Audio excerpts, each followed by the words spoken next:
Hello everyone, मेरा नाम है Shivam. Welcome to the video. आज का हमारा टॉपिक रहने वाला है डी फार्म फार्मास्यूटिकल केमिस्ट्री का चैप्टर नंबर 11। उसके अंदर हम क्या डिस्कस कर रहे हैं? उसके अंदर हम डिस्कस कर रहे हैं एंटी मलेरियल एजेंट्स के बारे में, साथ ही हम डिस्कस करेंगे सल्फोनामाइड्स के बारे में। चलिए हम शुरू करते हैं। सबसे पहले दे रखा है डेफिनेशन ऑफ मलेरिया कि भाई मलेरिया क्या चीज होती है। देखिए, malaria is a mosquito borne. ठीक है, देखिए क्या मतलब है इसका। Malaria is a mosquito borne protozoal disease caused by parasites of the genus plasmodium. बिल्कुल क्लियर कट लाइन है।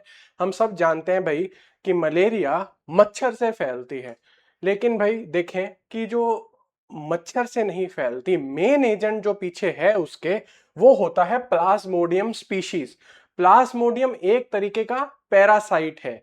ठीक है, जैसे हमने अभी बात करी थी टीबी के ड्रग्स के बारे में, तो हमने क्या बोला था कि भाई माइकोबैक्टीरियम ट्यूबरकुलोसिस क्या है, मेन एजेंट है जो टीबी कॉज करता है।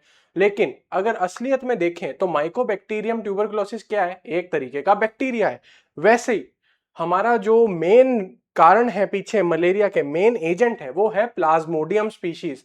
प्लाज्मोडियम स्पीशीज क्या होती हैं भाई? प्लाज्मोडियम स्पीशीज प्रोटोजोआ के अंदर आती हैं। ठीक है, अब लिखा मलेरिया मॉस्किटो बॉर्न है। मॉस्किटो केवल एक जरिया है, ठीक है, लेकिन मेन कारण कौन है पीछे? प्लाज्मोडियम। आगे हम जानेंगे कि कैसे जरिया बनता है मॉस्किटो।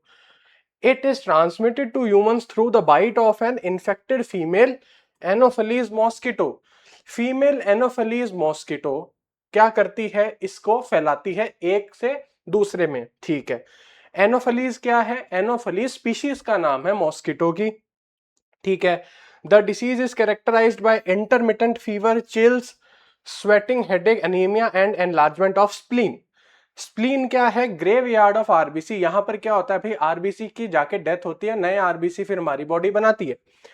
अब इसमें क्या बोल रहा है कि इसमें बोल रहा है भाई मलेरिया जिसको होता है उसको हर थोड़ी देर में बुखार आता है, चिल्स यानी ठंड लगती है, स्वेटिंग पसीना आता है, सर दर्द होता है, अनीमिया लैक ऑफ क्या हो जाता है, वो हीमोग्लोबिन की कमी हो जाती है, एनलार्जमेंट स्प्लीन है जो वो सूज जाती है, उसका साइज बड़ा हो जाता है।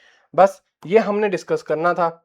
आगे बात करते हैं एंटी मलेरियल एजेंट्स के बारे में। एंटी मलेरियल एजेंट्स वो ड्रग्स होते हैं जो मलेरिया प्रिवेंट कर सकते हैं, सप्रेस यानी मलेरिया को रोक सकते हैं, and treatment of malaria by destroying malarial parasite, या मलेरिया को खत्म कर सकते हैं। कैसे? डिस्ट्रॉय करके मलेरिया के पैरासाइट को, जो कि है प्लाज्मोडियम। ठीक है, at different stages of its life cycle. ये क्यों लिखा है? ये इसलिए लिखा है क्योंकि जब प्लाज्मोडियम स्पीशीज किसी इंसान की बॉडी के अंदर आती है तो वो ग्रो करती है। तो हमारे जो एंटी मलेरियल्स हैं वो क्या करते हैं कि ये जो इनकी ग्रोथ है, इनकी ग्रोथ पूरी एक साइकिल में होती है, अलग अलग स्टेजेस में होती है।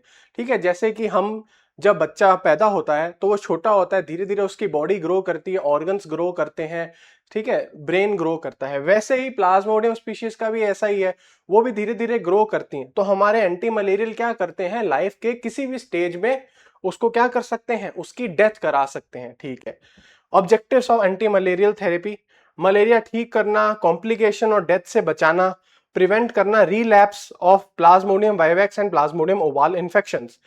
ठीक है, क्या बोल रहा है? रिलैप्स, कि मलेरिया वापस ना आ जाए। किन स्पीशीज में भाई? Plasmodium vivax, plasmodium ovale. ठीक है, ये स्पीशीज क्या है? इनसे मलेरिया होता है। ठीक है, ये बोल रहा है कि मलेरिया ये क्या होती है, स्पीशीज जाके बॉडी में बैठ जाती हैं। ठीक है, और ये क्या कर सकती हैं, महीनों सालों तक बॉडी में रह सकती हैं। फिर अचानक जब इम्यूनिटी बहुत लो हो जाए तो ये क्या कर सकती हैं भाई, डिसीज कर सकती हैं। कि भाई मलेरिया हुआ सालों पहले, उसके बाद सब ठीक हो गया, फिर कुछ साल बाद कुछ हुआ, बीमारी हुई, कॉमन कोल्ड हुआ, दवाई ज्यादा खा ली किसी ने, इम्यूनिटी कम हो गई, फिर क्या होगा, ये जाग जाएंगे, ये क्या करेंगे, वापस मलेरिया करा देंगे। उसको बोलते हैं रीलैप्स। ठीक है, मतलब बीमारी वापस आना। उससे भी हमारे एंटी मलेरियल्स बचाएंगे। आगे क्या लिखा है? Prevent transmission to mosquitoes. अब मॉस्किटोस क्या करते हैं, देखिए, एक इन्फेक्टेड पेशेंट है, उसको मॉस्किटो बाइट कर लेगा और उसका ब्लड अपनी बॉडी में ले लेगा। ठीक है, मॉस्किटो ब्लड सक कर लेते हैं और वो क्या होता है, इन्फेक्टेड ब्लड है उनकी बॉडी में आ जाता है। अब क्या करते हैं मॉस्किटो? अब दूसरे की बॉडी में जाते हैं, ठीक है, दूसरे पेशेंट पे जाते जैसे ही वो अपना उसके अंदर अपना जो उनका डंक होता है वो डालते हैं, उससे क्या होता है, सारे जो मलेरिया के जो प्लाज्मोडियम प्रोटोजोआ हैं वो सारे किस में चले जाते हैं, हेल्दी पेशेंट के अंदर, और उसमें क्या हो जाती है, उसमें हमारे उसको बीमारी होने लग जाती है। ठीक है, ये बोल रहा है कि भाई ट्रांसमिशन भी हम क्या करें, रोक दें। प्रिवेंट मलेरिया इन ट्रेवलर्स, ठीक है, ट्रेवल्स यानी टूरिस्ट जो होते हैं उनमें भी मलेरिया को बचाव के लिए। ठीक है, क्योंकि अगर हमारी आम जनता कोई, जैसे कोई टूरिस्ट है किसी जगह पे जा रहा है, अगर वहां पे उस एरिया में मलेरिया बहुत फैला है, ठीक है, मच्छरों में ऐसे बहुत मलेरिया फैल रहा है, तो वहां के टूरिस्ट को भी हो सकता है। इसीलिए पूरी पॉपुलेशन में मलेरिया कंट्रोल रहेगा और पूरे टूरिस्ट में भी कंट्रोल रहेगा। अब क्लासिफिकेशन आ गई है हमारी यहाँ पर। क्लासिफिकेशन क्या है, अमीनोक्विनोलोन्स। ये जानने से पहले अभी हम पहले जान लेते हैं कि भाई पैथोजेनेसिस बता दो मलेरिया का, आगे देखते हैं हम, फिर इस पर आएंगे। ठीक है, पैथोजेनेसिस ऑफ मलेरिया आ चुका है। देखिए क्या बोल रहा है, during bite infected female anopheles mosquito inject sporozoites into the blood. क्या बोलता है भाई, इसमें क्या है, मच्छर है, एक इन्फेक्टेड पर्सन है, दो जने हो गए, मच्छर इन्फेक्टेड पर्सन से ब्लड सक करके आ गया, उसकी बॉडी में ब्लड है। अब वो हेल्दी स्किन हेल्दी ह्यूमन पे जाएगा, बैठेगा, और जो ब्लड है उसको उसकी बॉडी में छोड़ देगा। अब उसकी बॉडी में ब्लड छूट गया तो उससे साथ क्या आ गए, स्पोरोजोइड्स आ गए। ठीक है, स्पोरोजोइड्स क्या है, जो आगे जाके मलेरिया में डेवलप होंगे। तो स्पोरोजोइड्स किस में आ गए, अब हेल्दी पर्सन में आ गए। मच्छर को तो कोई डिसीज हुई नहीं, क्या हुआ, जिसको मलेरिया था उसका ब्लड सक किया मच्छर ने, मच्छर आया दूसरे हेल्दी पर्सन पे बैठ गया, उसके अंदर जाके छोड़ दिए इसने स्पोरोजोइड्स, छोड़ दिए। फिर क्या हुआ, स्पोरोजोइड्स कहां पहुंच गए भाई, लिवर में पहुंच गए, और लिवर सेल्स में क्या कर दिया, इन्वेड कर दिया, मतलब उसके अंदर, लिवर सेल्स के अंदर घुस गए। ठीक है, लिवर सेल्स के अंदर घुसने के बाद क्या करते हैं, मल्टीप्लाई करते हैं। ठीक है, फिर क्या बन जाते हैं, शिजोंट, SCHIZONT। पहले थे स्पोरोजाइट, लिवर के अंदर आए, लिवर के अंदर ग्रो किया, मल्टीप्लाई किया, तो क्या बन गए, शिजोंट। ठीक है, आगे क्या करता है भाई, ये शिजोंट और डेवलप होते हैं और मल्टीप्लाई होते हैं। ठीक है, हजारों क्या बना देते हैं आगे जाके, मीरोजोइट्स। ठीक है, मीरोजोइट्स बना लेते हैं। अब देखिए यहां तक तो हम समझ गए। अब यहां पर एक बॉक्स में लाइन लिखी है, हिप्नोजोइट्स, इसमें आते हैं प्लाज्मोडियम वाइवेक्स और प्लाज्मोडियम ओवाल। ठीक है, ये दो स्पीशीज हैं। पहले देखिए स्पीशीज कौन सी है जो मलेरिया कॉज करती हैं भाई, स्पीशीज है प्लाज्मोडियम ओवाल है, ठीक है, ये है प्लाज्मोडियम वाइवेक्स है, ये भी बहुत, इसका जो मलेरिया होता है बहुत खतरनाक, बहुत ज्यादा वर्स होता है। ठीक है, और जो मोस्ट कॉमन है वो है प्लाज्मोडियम फेल्सीपेरम। मोस्ट कॉमन नहीं, सबसे ज्यादा भीषण जो होता है वो ये वाली स्पीशीज करती है। ठीक है, प्लाज्मोडियम फेल्सीपेरम। ठीक है, और एक और होती है प्लाज्मोडियम मलेरिये। ठीक है, ये दो स्पीशीज है, इनसे क्या होता है भाई, plasmodium falciparum, plasmodium malariae, plasmodium vivax, plasmodium ovale, ये स्पीशीज हैं, इनसे होता है मलेरिया। ठीक है, अब हम बात कर रहे थे इस बॉक्स की, इसमें लिखा है प्लाज्मोडियम वाइवेक्स और ओवाल क्या करते हैं, हिप्नोजोइट्स इनको बोला जाता है। क्यों, क्योंकि ये लिवर में क्या हो जाते हैं, बैठ जाते हैं, सालों तक बैठे रह सकते हैं, फिर अचानक एक दिन ये क्या कर सकते हैं, एक्टिव होकर मलेरिया कर सकते हैं, तो इसीलिए इनको हिप्नोजॉइड बोला। और अभी अपन ऊपर बात करके आए कि भाई रीलैप्स से भी बचाते हैं एंटी मलेरियल्स, तो ये क्या हो गया, ये जो वापस एक्टिव होंगे उसी को बोलेंगे कि रीलैप्स कर दिया। ठीक है, तो ये हिप्नोजॉइड्स की बात यहीं पे खत्म हो गई। मीरोजॉइड्स पे थे, स्पोरोजॉइड्स बॉडी के अंदर आए, लिवर के अंदर ग्रो करे, क्या बने, शिजोंट बने, शिजोंट और मल्टीप्लाई करके मीरोजॉइड्स में बदल गए थे। उसके बाद हमने क्या किया भाई, अब ये जो मीरोजॉइड्स थे कहां घुसे भाई, मीरोजोइट्स जाकर घुस गए ब्लड के अंदर, ब्लड में जाके इन्होंने आरबीसी को क्या कर दिया भाई, रप्चर कर दिया। ठीक है, वहां पे जाके रप्चर कर दिया, कैसे, ये मीरोजोइट्स आरबीसी अंदर घुसे और क्या किया, ग्रोथ करवाई, उससे क्या हुआ, आरबीसी के अंदर लोड बढ़ गया और आरबीसी फट गए। ठीक है, ये हम समझ गए। Rupture of infected RBC release merozoites along with hemozoin pigment and other toxic products which trigger the symptoms. क्या लिखा है, अब आरबीसी में तो हीमोग्लोबिन भी होती है, तो क्या हुआ, ये आरबीसी के अंदर जो हमारे घुसे मीरोजोइट्स, इन्होंने अपनी एक पिगमेंट बनाई जिसका नाम क्या था, हीमोजोइन। ठीक है, और साथ ही टॉक्सिक प्रोडक्ट्स और बनाए अपने, जो क्या करते हैं, सिम्टम्स पैदा करते हैं, जैसे कि बुखार, कपकपी छूटना, सर दर्द, ठीक है ना, वो सब पैदा किए। ठीक है, आगे हम क्या बात करेंगे, फोर्थ स्टेज में देखिए क्लिनिकल मैनिफेस्टेशन। फिर क्या होगा, पेशेंट अचानक, अभी तक तो पेशेंट को कोई दिक्कत नहीं आई थी, ठीक है, लेकिन जब मीरोजोइड आरबीसी में घुस गए और हीमोजोइन पिगमेंट और टॉक्सिक प्रोडक्ट बना लिए, अब क्या हुआ, पेरोक्सिज्म हुआ, सडन ऑनसेट हो गया, ठीक है, फिर बुखार आने लग गया, चिल्स हो गए, स्वेटिंग हो रही है, ठीक है ना, ये सब होने लग गए। ठीक है, आगे हम देखें फिर क्या बनता है भाई, देखिए फिर गैमिटोसाइट्स बनते हैं। कौन से, माइक्रोगैमिटोसाइट बनता है जो कि मेल पार्ट होता है, और एक मैक्रोगैमिटोसाइट बनता है जो कि फीमेल पार्ट होता है। ठीक है, उसके बाद क्या होता है भाई, देखिए उसके बाद वापस वही साइकिल मॉस्की, ठीक है, यहां तक क्या हो गया, यहां तक हम बोलेंगे कि भाई पेशेंट इन्फेक्टेड है, फिर वापस मच्छर उसको काटेगा, फिर वो दूसरे हेल्दी पर्सन में जाएगा, काट उसके अंदर क्या कर देगा, ब्लड छोड़ देगा, फिर उस हेल्दी पर्सन को बीमारी हो जाएगी, फिर उस हेल्दी पर्सन को अगर वापस मच्छर काटा तो वो फिर आगे और किसी को कर सकता है। तो ऐसे आगे से आगे क्या हो रहा है, डिसीज फैलती जा रही है। ये बात हमने कर ली। ठीक है, अब देखें कैसे आगे फैलती जा रही है, ये जो बना, ठीक है, ये क्या बना, माइक्रोगैमिटोसाइट मेल पार्ट बन गया और माइक्रोगैमिटोसाइट फीमेल पार्ट बन गया। ठीक है, फिर वो ब्लड सक कर लिया, किसने, मॉस्किटो ने, वापस उसकी बॉडी में जाते ही क्या बन गए, स्पोरोजोइट्स बन गए। क्यों स्पोरोजोइट्स क्या हो गए भाई, इनएक्टिव फॉर्म होगी मच्छर की बॉडी में, वो इनएक्टिव रहेंगे। ठीक है, फिर क्या होगा, ऊस रप्चर हो जाएंगे, ये रप्चर होंगे, ऊसिस्ट बनेगा। ठीक है, फिर फर्टिलाइजेशन होके गैमिटोसाइट्स बन जाएंगे। ठीक है, फिर वापस वो क्या करेंगे, दूसरे की बॉडी में जाके आगे अपनी ग्रोथ कराएंगे। बस ये सिंपल सा है भाई, देखिए हमने जो डिस्कस किया।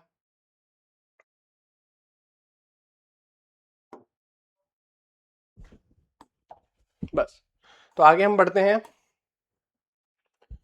ठीक है, मॉस्किटो आए वापस पोरोजाइट लेके, वो आगे आगे और डेवलप्ड होते गए, ऊ सिस्ट में, ऊ सिस्ट के बाद ऊ काइनेट, फर्टिलाइजेशन, फिर गैमीट। ठीक है ना, तो क्या होगा, वापस हमारा दूसरे मॉस्किटो में चले जाएगा, उससे आगे और डिसीज फैलती जाएगी। ठीक है, आगे बढ़े हम। अब हम थोड़ा पहले देखते हैं ड्रग्स के बारे में जाकर।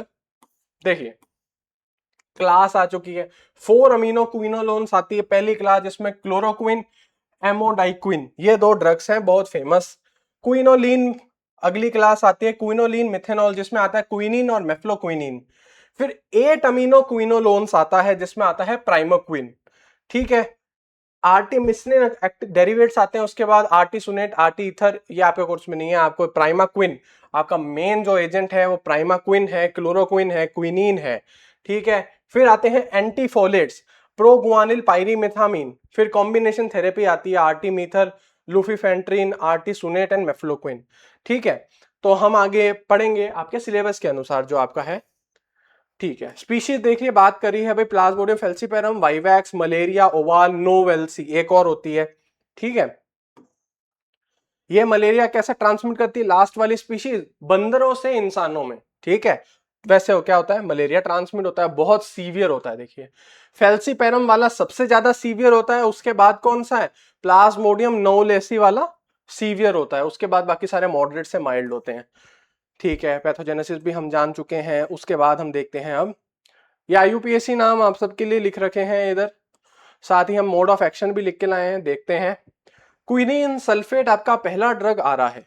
ठीक है, उसके अंदर आईयूपीएसी नाम। उसके बाद देखिए क्या बोला है, act as a blood schizonticide. ठीक है, concentrate inside the food vacuole of plasmodium and inhibits polymerisation of toxic haem into hemozoin.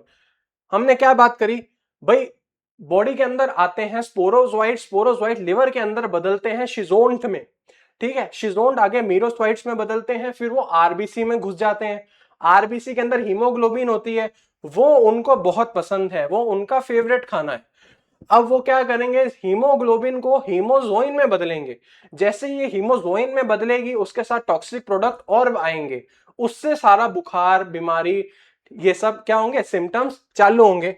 वही यहां पर बोल रहा है कि भाई क्विनीन सल्फेट क्या करता है, जो ये शिजोंट बने हैं वो हीमोग्लोबिन को हीमोजोइन में कन्वर्ट करेंगे। लेकिन क्विनीन सल्फेट क्या करता है, इस चीज को रोक देता है। ठीक है, क्या होता है, the accumulation of free haem damages parasite membranes. अब क्या हुआ, उन्होंने हीमोग्लोबिन उसको हीमोजोइन में कन्वर्ट करना था, पर हमने क्विनीन सल्फेट दे रखा है। क्विनीन सल्फेट ने क्या करा, इस प्रोसेस को रोक दिया। अब हीम क्या है, अपनी फ्री फॉर्म में रह रहा है। अब फ्री फॉर्म में वो क्या है, फ्री फॉर्म में उनको ये पसंद नहीं है। अब फ्री फॉर्म में रहने के कारण क्या हुआ, पैरासाइट की डेथ हो गई। ठीक है, उनको चाहिए कि भाई हीमोजोइन हो, मीरोजोइड्स को चाहिए कि भाई हीमोजोइन होना चाहिए, उसके अलावा उनको कुछ नहीं चाहिए। हाँ हीमोग्लोबिन है तो वो उसको हीमोजोइन में कन्वर्ट कर लेंगे, पर फ्री हीम अगर उनको मिल जाए तो उससे उनकी डेथ हो जाएगी, वो उनके लिए जहरीली है। तो वही ये कर देता है क्विनीन सल्फेट। ठीक है, हीमोजोइन में बदलने नहीं देता, हीम फ्री फॉर्म में रह जाती है, उससे पैरासाइट की डेथ हो जाती है। अगला हमारा क्लोरोक्विन फॉस्फेट है। ठीक है, blood schizonticide that enter parasites food vacuole, parasite के फूड वैक्यूल में घुस जाता है शिजोंट स्टेज पर। ठीक है, prevent conversion of toxic haem into non toxic hemozoin. ठीक है, क्या होता है, सॉरी यहां पर उल्टा हो गया, यहां पर टॉक्सिक हीम की जगह नॉन टॉक्सिक हीम करना था हमको। ठीक है ना, तो यहां पर क्या होता है भाई, हीम हीमोजोइन में कन्वर्ट होने से रुक जाती है, इस पे ध्यान ना दें, इस पे ध्यान ना दें। क्लोरोक्विन क्या करता है भाई, क्लोरोक्विन शिजोंट स्टेज पर हमारे पैरासाइट के फूड वैक्यूल में भर जाता है, हीमोजोइन में कन्वर्ट नहीं होने देता, किसको, हीम को। ठीक है, टॉक्सिक हीम क्या हो जाती है, अब हीम हमको पता है कि उनके लिए क्या है, उनके लिए टॉक्सिक है, हमारे लिए तो सेफ है, तो उससे डेथ करा देता है, किसकी, हमारे पैरासाइट की। ठीक है, अगर आता है प्राइमाक्विन फॉस्फेट, क्या लिखा है, एक्ट एज टिश्यू सिजोंटिसाइड एंड गैमिटोसाइड। हमने बात करी थी कि भाई सिजोंट बन गए सारे, ये क्लिनिकल मैनिफेस्टेशन हो गए। ठीक है, बुखार आने लग गया, स्वेटिंग होने लगी, उसके बाद दो बनते हैं गैमिटोसाइट्स। कौन से भाई, माइक्रो गैमिटोसाइट और मैक्रो गैमिटोसाइट। माइक्रो वाला होता है मेल पार्ट, मैक्रो वाला होता है फीमेल पार्ट। इसी फॉर्म में क्या होता है, ये आगे मच्छर की बॉडी में स्टोर होते हैं। ठीक है, फिर क्या करेंगे ये इसमें बोल रहा है प्राइमाक्विन क्या करेगा, ये टिश्यू सिजोंटिसाइड और इन गैमिटोसाइड की क्या करता है, ये एक्ट एज टिश्यू सिजोंटिसाइड एंड गैमिटोसाइड, मतलब ये शिजोन्स को भी मार देगा और इन गैमिटोसाइड यानी गैमीट्स को भी मार देगा। Produce reactive oxygen species that damage parasite mitochondria and DNA. इसने क्या काम किया, इसने करा रिएक्टिव ऑक्सीजन स्पीशीज आई। ठीक है, उसने क्या करा, ऑक्सीडेटिव डैमेज करा दिया, किसको, पैरासाइट के माइटोकॉन्ड्रिया को। माइटोकॉन्ड्रिया अगर डैमेज हो गए, एनर्जी नहीं बनेगी, साथ ही ये डीएनए को भी डैमेज कर रहा है, तो जेनेटिक मटेरियल भी नहीं बनेगा, तो आगे मल्टीप्लिकेशन कैसे होगी। ठीक है, तो ये किस तरीके से काम करा, शिजोंटिसाइड और गैमिटोसाइड, मतलब दोनों को किल करने वाला। ठीक है, एलिमिनेट डोरमेंट हिप्नोजोइट्स। अभी हमने बात करते हैं कि हिप्नोजोइट्स होते हैं पी वाइवेक्स और पी ओवाल, इनको भी ये मार देता है। ठीक है, जिससे रीलैप्स नहीं होता। अगला आता है हमारा मेफ्लोक्विन। ठीक है, पोटेंट ब्लड शिजोंटिसाइड, शिजोन्स को मारने वाला है, किल कर देता है। Interfere with haem detoxification inside parasite food vacuole resulting in accumulation of toxic haem and parasite death. क्या करता है, वापस वही कन्वर्जन को रोक रहा है, हीम से हीमोजोइन बनने के कन्वर्जन को ये रोक देता है। हीम फ्री फॉर्म में बैक्टीरिया के फूड वैक्यूल में, सॉरी पैरासाइट के फूड वैक्यूल में क्या हो जाती है, एक्यूमुलेट होने लग जाती है, वो उनके लिए पॉइजनस है, फिर डेथ हो गई। अगला है साइक्लोगुआनिल। ठीक है, एक्टिव मेटाबोलाइट है किसका, प्रोगुआनिल का। प्रोगुआनिल क्या हुआ, प्रो ड्रग है। ये क्या करता है, डाइहाइड्रोफोलेट रिडक्टेस एक एंजाइम होता है जिसको ये इनहिबिट करता है। अब डाइहाइड्रोफोलेट रिडक्टेस क्या करता है भाई, ये बैक्टीरिया में फोलिक एसिड सिंथेसिस जो पाथवे है, ठीक है, उसको ये रोक देता है। फोलिक एसिड अगर नहीं बनता तो जो जेनेटिक मटेरियल है वो भी नहीं बनेगा पैरासाइट के अंदर। यहाँ पे पैरासाइट की बात हो रही है, ठीक है, बैक्टीरिया की नहीं, पैरासाइट की बात हो रही है। क्या कर रहा है, डाइहाइड्रोफोलेट रिडक्टेस को ये रोक रहा है। ठीक है, फोलिक एसिड नहीं बन रहा, ठीक है, फोलिक एसिड नहीं बन रहा, ठीक है, उससे क्या नहीं बन रहा, आगे जेनेटिक मटेरियल नहीं बन रहा। ठीक है, बस उस पाथवे को इसने रोक दिया, तो ये हम समझ सकते हैं आगे मल्टीप्लीकेशन नहीं होगा उसका। पायरीमेथामीन अगला ड्रग है, selectively inhibits plasmodium dihydrofolate reductase. Plasmodium dihydrofolate reductase enzyme को ये क्या करता है, रोक देता है, फोलिक एसिड के मेटाबॉलिज्म को रोक देता है। डीएनए सिंथेसिस को भी रोक देता है, साथ ही सेल डिवीजन को भी रोक देता है, तो टोटल ग्रोथ रुक गई। ठीक है। Artemisinin compounds rapid acting blood schizonticide, ये फास्ट काम करते हैं। ठीक है। The endoperoxide bridge is activated by iron inside the infected RBC producing free radicals that damage parasite proteins. अब देखिए हीमोग्लोबिन और आयरन की तो बहुत अच्छी दोस्ती है, ये सब हम जान के आए हिमेटिनिक्स के अंदर कि हीमोग्लोबिन बननी है तो आयरन चाहिए। यही बोल रहा है कि हीमोग्लोबिन से क्या करता है आर्टिमिसिनिन, हीमोग्लोबिन से आयरन अलग कर देता है। आयरन अब आ गया फ्री फॉर्म में। ठीक है। आयरन जैसे ही फ्री फॉर्म में आया उसने क्या किया, जो प्रोटीन्स थे पैरासाइट के उन सबको डैमेज कर दिया, मेम्ब्रेन्स डैमेज कर दी, उनके अंदर के सेल के ऑर्गन्स डैमेज कर दिए, जिससे क्या हो गया भाई, डेथ हो गई। तो पैरासाइट की क्या हो जाएगी, डेथ हो जाएगी आर्टिमिसिनिन द्वारा। ये प्राइमाक्विन फॉस्फेट टैबलेट आती है मार्केट में, लैरियागो बहुत फेमस टैबलेट है, इप्का कंपनी द्वारा बनाई गई। क्लोरोक्विन आता है इसके अंदर, फिर आता है प्राइमाक्विन फॉस्फेट। इसके अंदर स्ट्रक्चर भी है हमारा क्लोरोक्विन का, वो भी हम देख लेते हैं। तो ठीक है, इसमें हमको समझ तो नहीं सकते, पर इसको क्या कर सकते हैं, हम याद जरूर कर सकते हैं क्योंकि ये रिलेटिवली आसान है। ठीक है। देख सकते हैं हम क्या भाई, इसमें से हम ढूंढ लेते हैं हम क्या पहचान पा रहे हैं। हम इसमें से बेंजीन को पहचान पा रहे हैं। ठीक है। पायरीडीन रिंग है, इसको भी हम पहचान गए भाई। ये NH को तो पहचानते ही है, साथ ही 1 2 3 ये क्या है 4 प्रोपेन रिंग है, इसको भी हम पहचानते हैं। ठीक है। और साथ ही एन, और क्लोरोक्विन तो नाम ही है इसका, इसलिए अब देखिए हम फटाफट थोड़ा कर सकते हैं इसको याद। देखिए हम क्या जानते हैं भाई, बेंजीन की रिंग क्या है, इसको देखें हम। देखिए बेंजीन की रिंग है, बेंजीन सबका दोस्त है, बीच में गोला बना दिया। क्लोरोक्विन क्योंकि इसका नाम है। ये क्या है, ये एक हमारी पाइरिडीन की रिंग समझ लेते हैं हम, जो बेंजीन के साथ एक क्या कर रही है, बाजू शेयर कर रही है, एक आर्म शेयर कर रही है। ठीक है। जो बेंजीन के साथ एक आर्म शेयर कर रही है। चलिए ये हमने इतना स्ट्रक्चर बना लिया। अब हमने क्या करना है, ऊपर एक NH जोड़ दिया, इतना हमने याद कर लिया। फिर हमने कहा प्रोपेन, इसमें प्रोपेन भी था, 1 2 3 4 बना दिया, फिर एक N जोड़ दिया। ठीक है। अब N के हाथ में हमको 2 मशाल देनी है, ये हमने दे दी 2 मशाल। ठीक है। फिर अब N के साथ ये वाला कार्बन है, ये रह गया। हमने कहा ये नाइट्रोजन के साथ आया है ना, तो इसका क्या करते हैं, इसके साथ एक और कार्बन दे देते हैं बैलेंस बनाने के लिए। तो हमने एक बैलेंस बनाने के लिए कार्बन दे दिया। और ठीक है, साथ लो, इसकी वैलेंसी पूरी कैसे आएंगे, हाइड्रोजन से। बस ये स्ट्रक्चर याद रखने का है, ऐसे ये बना सकते हैं हम। ठीक है, या ये बना सकते हैं, दोनों सेम ही है। पहले बेंजीन बनाने के लिए साथ में क्लोरीन जोड़ देना है, साथ में ये क्या कर लिया हमने, ये हमारा पायरीडीन रिंग है, वो भी हमने बना ली। चलिए ठीक है। फिर आगे क्या किया, एक NH जोड़ दिया, प्रोपेन की रिंग बना दी। जिस नाइट्रोजन से एक कार्बन जुड़ा है उसके साथ हमने क्या किया, एक कार्बन और जोड़ दिया है। फिर आगे प्रोपेन की रिंग है, फिर N है, N के हाथ में 2 मशाल है।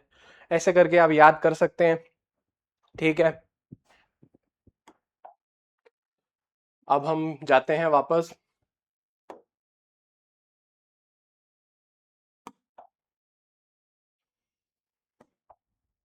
ये देख लिया हमने, अब हम आगे बढ़ते थे प्राइमाक्विन फॉस्फेट टैबलेट। अब हमारा नेक्स्ट टॉपिक क्या है भाई, हमारा नेक्स्ट टॉपिक आ चुका है सल्फोनामाइड्स, बहुत फेमस एंटीबायोटिक्स है। ठीक है।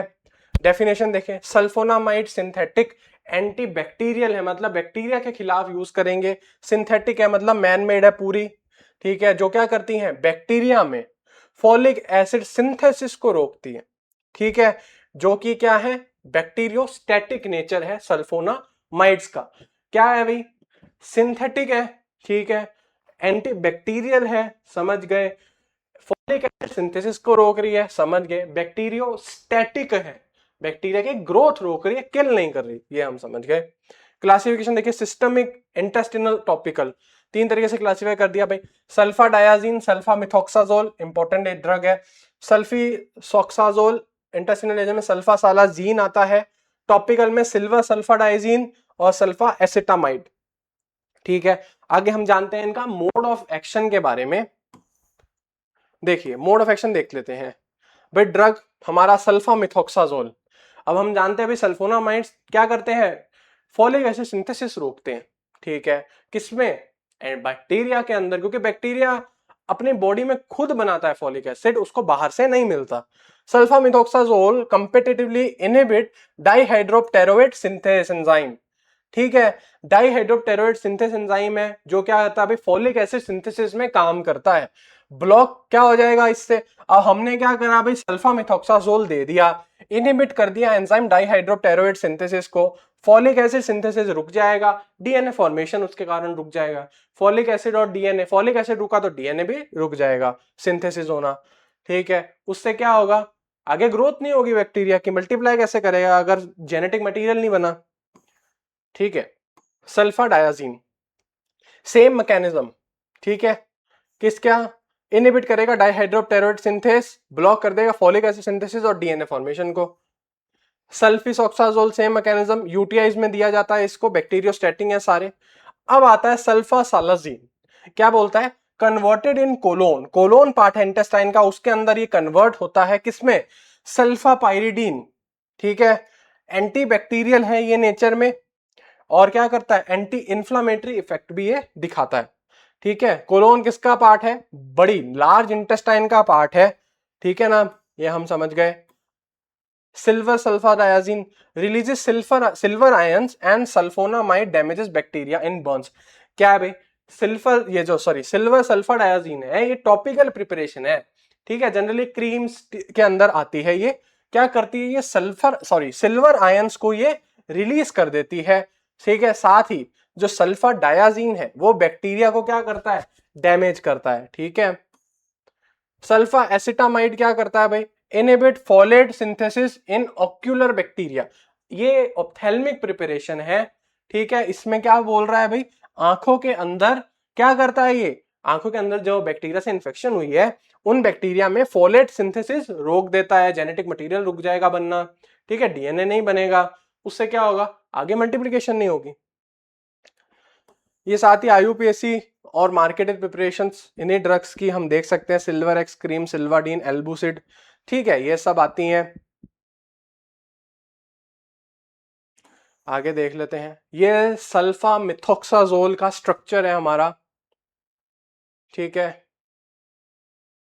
ये आप देख सकते हैं स्ट्रक्चर हमारा। और आगे हम देखें, मार्केटेड प्रिपरेशन आ चुकी है, सिल्वर एक्स क्रीम देखिए, बैक्ट्रिम जिसके अंदर क्या है भाई, इसके अंदर है सल्फा मिथोक्साजोल और टाइमिथोप्रिम, ठीक है, 20 कैप्सूल आते हैं, कैप्सूल वाली है ये, ठीक है।